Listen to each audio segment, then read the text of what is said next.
I've been a while without doing something with you, and I thought I left you at a moment when the urge was up for you to start writing. But we have to finish the paragraphs, the opening paragraphs of your story, of your composition. How do I start is the question we are still answering. How can we start? What kind of introduction can we use? You remember we saw how to use a flashback. We saw how to start with a description of characters. You saw how we use a foreshadow, a climax for someone to get their attention up there, and then we take them back to the start. Now we are left with two, mainly setting and dialogue. But for this episode, our major emphasis is going to be on setting.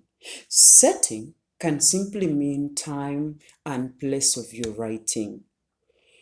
Writing does not happen in a vacuum. You don't set a story out.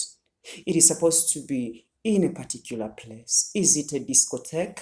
Is it a marketplace? Is it a forest? Is it a beach? Okay, and then time. Is it night? Is it day? Is it raining? So many things. What atmosphere, right? So we want to see how to come up with a captivating setting for a paragraph to serve the purpose of an introduction.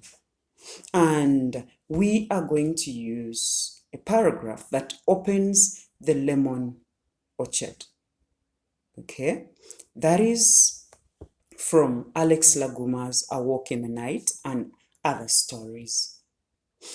And here it reads. The man, of course I've said the title, The Lemon Orchard. The man came down between two regular rows of trees. The winter had not passed completely, and there was a chill in the air.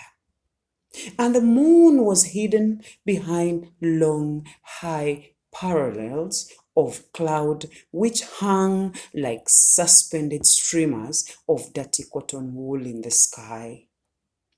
All the men but one wore thick clothes against the coolness of the night. The night and the earth was cold and damp, and the shoes of the men sank into the soil and left exact ridged footprints, but they could not be seen in the dark. Right? So that is an example of setting that from what I've read, you can tell the characters are men, it's cold, it's winter, it's chilly, it is night, it is damp, the soil is damp, a lot of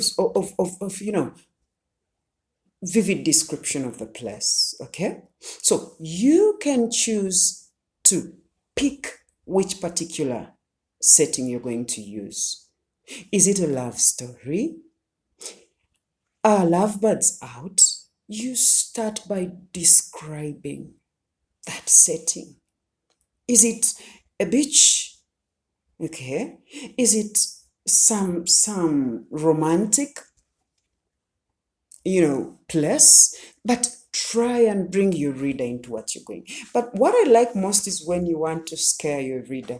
It gets really easy.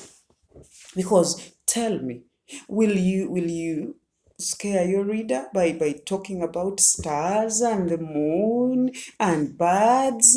Of course, you'll need a scary setting. Imagine it's night. You can hear hooting of the owls. Okay? Every time you move, the swaying of the trees gives a kind of feeling like someone is following you. Okay? Ways seem to cross ways, paths. Okay? You reach somewhere and you can't see where you're going anywhere anymore, rather. Okay? So something like that. Okay? Setting. Are you walking through ditches? Okay? Can you hear roars of the of the lions, something like that. Get your reader on tenterhooks if you mean to scare them. Come on, use a setting that will make me fall in love if you're writing about this love thing. Okay? And if it's in Africa, use an African setting. If it's Western, let us see a kind of Western setting. So that is the ordeal. But the major thing is you capitalizing in appealing to the reader's senses. Yes, it's a forest. What can I hear when I'm in the forest? What do I see? What do I smell? What do I taste? What do I touch? Okay? Something like that.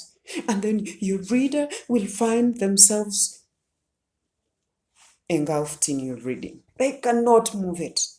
So that is starting with setting as your introduction. Keep glued. More is coming. Thank you.